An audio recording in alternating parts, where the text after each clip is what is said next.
মেয়ের কাছে স্বামী না বাবা আপন হয়। ভিডিওটা কেমন লাগলো অবশ্যই জানাবে, ভালো লাগলেই একটু শেয়ার করে দেবে। চলুন ভিডিওটা শুরু করি। মেয়ের কাছে স্বামী না বাবা আপন হয়, একটু বলুন। একদিন একজন বাবা তার মেয়েকে হাসি মুখে জিজ্ঞাসা করলেন, মা, তুমি কাকে বেশি ভালোবাসো, আমাকে নাকি তোমার স্বামীকে? মেয়েটি কিছুক্ষণ চুপচাপ করে রইল, তারপর বাবার হাত ধরে বলল, বাবা, সত্যি বলতে আমি এর উত্তর জানি না। তোমাকে দেখলে আমি ওর কথা ভুলে যাই, আর যখন ওর কাছে থাকি তখন বারবার তোমার কথাই মনে পড়ে। বাবা মৃদু হেসে বললেন, তাহলে বুঝলাম আমার ছোট্ট মেয়েটা আজও বড় হয়নি। মেয়ের চোখ ভিজে উঠল। সে বলল, মেয়ে যত বড়ই হোক না কেন, বাবার কাছে সে সবসময় ছোট্ট রাজকন্যাই থেকে যায়। বাবা কিছু বললেন না, শুধু মেয়ের মাথায় হাত রেখে হাসলেন।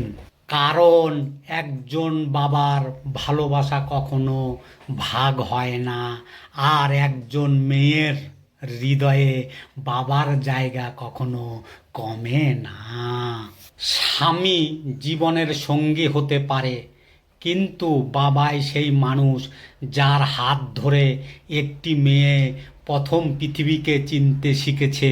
তাই প্রতিটি বাবার কাছেই তার মেয়ে বাবার সবচেয়ে স্পেশাল। একদিন ছোট্ট মেয়ে বাবাকে জিজ্ঞাসা করলো, বাবা, তুমি আমাকে এত ভালোবাসো কেন? বাবা হেসে বললেন, কারণ তুই আমার জীবনের সবচেয়ে সুন্দর উপহার। মেয়েটা আবার বলল, আমি যদি তোমাকে ছেড়ে অনেক দূরে চলে যাই তখন তুমি কি করবে? বাবার চোখে জল এসে গেল। তিনি বললেন, দূরে গেলেও তুই আমার আশীর্বাদের বাইরে যাবি না। প্রতিদিন ভগবানের কাছে একটাই প্রার্থনা করব, আমার মেয়েটা যেন সব সময় সুখে থাকে। মেয়েরা বড় হয়ে একদিন অন্য বাড়িতে যায়, কিন্তু বাবার হৃদয়ে তারা সারা জীবন ছোট্ট রাজকন্যাই থেকে যায়। সংসার হবে তো এমন, যেখানে রাগ থাকবে কিন্তু অপমান থাকবে না, অভিমান থাকবে কিন্তু দূরত্ব থাকবে না, টাকার অভাব থাকতে পারে কিন্তু ভালোবাসার অভাব থাকবে না। দিন শেষে দুজনেই ক্লান্ত থাকবে, তবুও একজন আরেকজনকে বলবে, চলো একসাথে বসে একটু কথা বলি।